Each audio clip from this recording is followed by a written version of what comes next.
Halo semuanya, selamat datang di you.nem dan ini iPhone 7.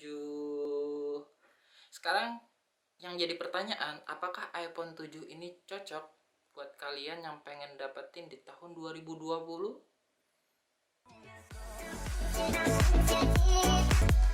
Yuk sekarang kita bahas iPhone 7-nya di tahun 2020.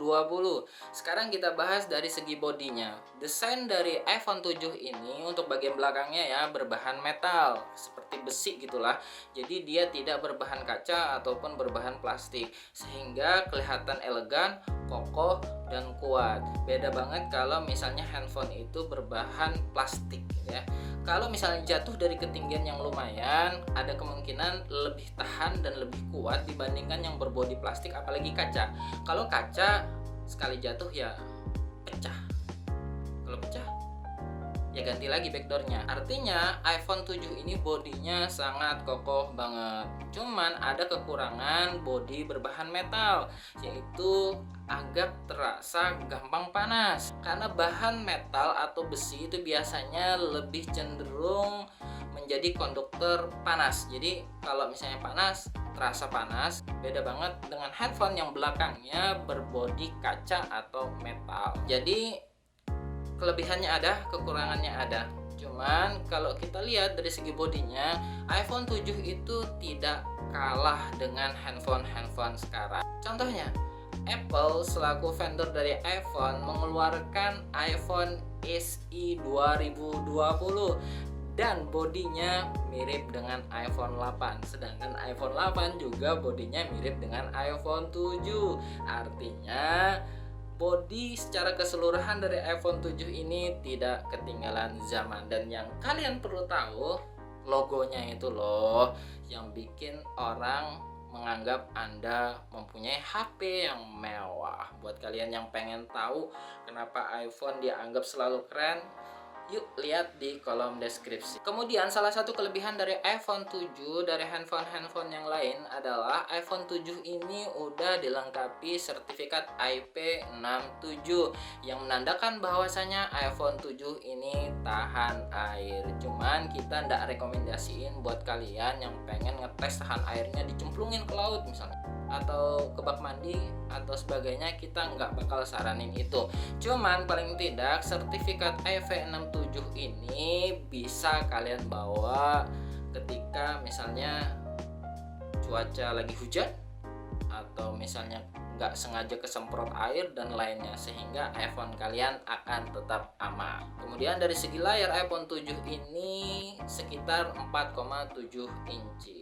Jadi udah lumayan besar, tapi masih agak kekecilan buat kalian yang suka main game. Cuman buat kalian yang suka sosmed atau suka bawa handphone kecil, iPhone 7 ini cocok banget buat kalian. Dan yang keren dari iPhone 7 ini adalah 3D Touch-nya. Dan juga iPhone 7 ini dilengkapi dengan power buttonnya yang berfungsi sebagai fingerprintnya juga. Dan kalian bakal rasain fitur Taptic Engine-nya di iPhone 7 ini yang merasakan bahwasannya ada sesuatu hal yang beda dari iPhone sebelumnya, yaitu iPhone 5 misalnya. Kalau iPhone 5, kalau kalian klik tombolnya itu akan ada perasaan ya kayak ngeklik biasa gitu. Nah, sekarang di iPhone 7 sensasinya aja yang ada, tapi perasaan tangan buat ngeklik tombol buttonnya itu nggak ada.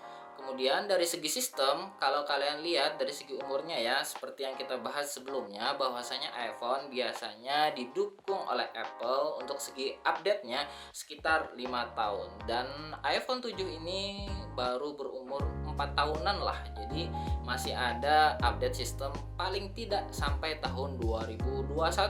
Dan sekarang iOS yang ada di iPhone itu rata-rata adalah iOS 13 dan bakal diupdate ke iOS 14, dan ada kemungkinan iPhone 7 ini juga akan mendapatkan update sistem terbaru yaitu iOS 15. Dari segi chipset, iPhone 7 ini dibekali dengan Apple A10. Sekarang di tahun 2020 chipset terbaru Apple itu adalah A14. Jadi ya ada sekitar 4 digit angka.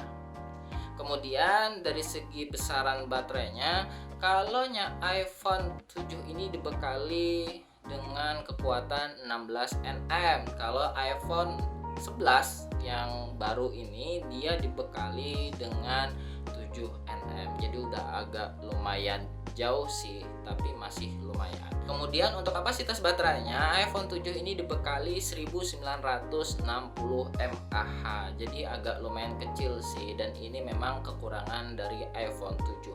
Sehingga kalau misalnya kalian pengen pakai iPhone 7, paling tidak satu hari kalian bakal charger selama 2 kali. Kalau kalian pemakaian ekstrim, kemungkinan kalian bakal charger iPhone 7 ini sampai 3 kali. Bisa nggak kalau kalian chargernya cuma 1 kali? Bisa aja, asalkan kalian pemakaiannya nggak terlalu intens. Bisa aja sih. Sekarang kita lihat bagian kameranya. Di bagian kamera, iPhone 7 ini dilengkapi dengan 1 buah kamera di bagian belakang dan 1 buah kamera di bagian depan. Di bagian belakang, kamera iPhone 7 ini sebanyak 12 megapiksel ya, dengan aperturnya 1.8. Jadi masih kekinian banget, karena handphone sekarang juga aperturnya ya paling tidak kalau 1.7 atau 1.8 sama aja, bahkan ada yang 2.0. Jadi dari segi kamera, iPhone 7 ini juga masih bagus banget walaupun dia hanya 1 buah kamera. Kemudian di kamera bagian depan itu sebanyak 7 megapiksel. Jadi ya lumayan aja sih, karena memang iPhone itu terkenal dengan megapikselnya yang tidak terlalu gede, tapi kualitasnya cukup baik. Dan kekurangan dari kamera iPhone ini biasanya hanya di mode malamnya aja. Jadi kalau mode malam itu noise-nya agak terlihat lebih banyak. Cuman buat kalian yang pengen antisipasi, kalian bisa gunakan aplikasi pihak ketiga, misalnya Neural Cam. Itu bisa ya, dan itu viral banget dan lumayan terkenal sih di kalangan pengguna iPhone. Kalau iPhone 11 dia sudah ada mode malamnya, sehingga tidak perlu lagi menggunakan aplikasi pihak ketiga. Kalau iPhone 7 itu masih harus menggunakan aplikasi pihak ketiga untuk bagian kameranya, agar kamera pada malam hari itu terlihat lebih bagus. Kemudian kita lihat bagian kameranya. Di bagian kamera, iPhone 7 ini udah cukup lumayan lengkap banget. Jadi kalian tidak perlu khawatir dari segi fitur kameranya ya, karena dia udah lumayan banget. Walaupun kekurangannya memang tidak ada mode cantiknya ya, seperti di Oppo, di Vivo, karena memang Apple ini dikhususkan untuk kalangan bisnis. Kemudian yang kedua, tidak ada mode Pro-nya, walaupun kalian bisa ngatur kontrasnya ya. Sekarang fitur apa aja yang ada di iPhone 7? Ada time lapse, ada slow motion, ada foto, ada video, ada panorama, dan ada square. Jadi kekinian lah.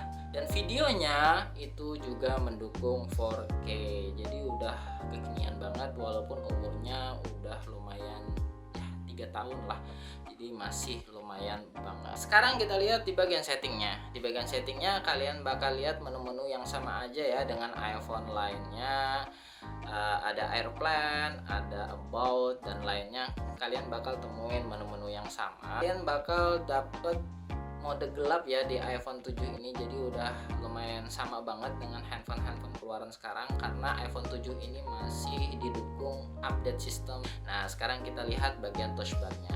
Kalau touchbar iPhone 7 ini dia di bawah ya, beda banget dengan iPhone X. Kalau iPhone X itu touchbar-nya dari atas ke bawah, kalau iPhone 7 dari bawah ke atas. Jadi itu aja sih bedanya. Dan iPhone 7 ini juga dilengkapi kecerahan otomatis. Jadi buat kalian yang tidak mau repot-repot mengganti layarnya atau mengubah layarnya dari gelap ke terang atau dari terang ke gelap, kalian bisa menggunakan fitur kecerahan otomatis di iPhone 7 ini. Dan iPhone 7 juga ada fitur night shift-nya. Jadi buat kalian yang tidak suka terlalu terang cahayanya, misalnya terlalu putih, kalian bisa gunakan fitur ini sehingga layar dari iPhone 7 bakal menjadi agak kuning ya, lebih kuning daripada layar bawaan aslinya, sehingga mata kalian tidak akan terlalu lelah. Nah kesimpulannya, apakah iPhone 7 masih cocok banget buat kalian yang pengen di tahun 2020? Kalau secara umum iPhone 7 ini masih cocok banget. Kenapa? Karena dari segi kameranya dia masih mumpuni, sudah ada 4K, kemudian slow motion ada, time lapse juga ada, panorama juga ada. Jadi masih lengkap banget fiturnya. Kemudian kalau dari segi chipset ya masih lumayan juga sih, walaupun sudah terpaut agak jauh gitu ya. Kalau yang ini dia 16 nm, kalau yang iPhone terbaru dia sudah 7 nm. Jadi udah lumayan agak jauh, tapi masih bagus banget. Kemudian dari segi baterai, nah ini kekurangan iPhone 7 ya, baterainya itu masih kecil sehingga kalian kalau mau ngecas itu 2-3 kali satu hari. Jadi kalau kalian pengen dapetin iPhone 7 ini ya memang kekurangannya ya satu aja, baterainya itu. Kalau update sistem dia bakal masih di update sistemnya. Dan buat kalian yang suka dengan video ini atau channel ini, silahkan kalian subscribe dan klik tombol loncengnya agar kalian tahu kita upload video baru. See you, bye bye.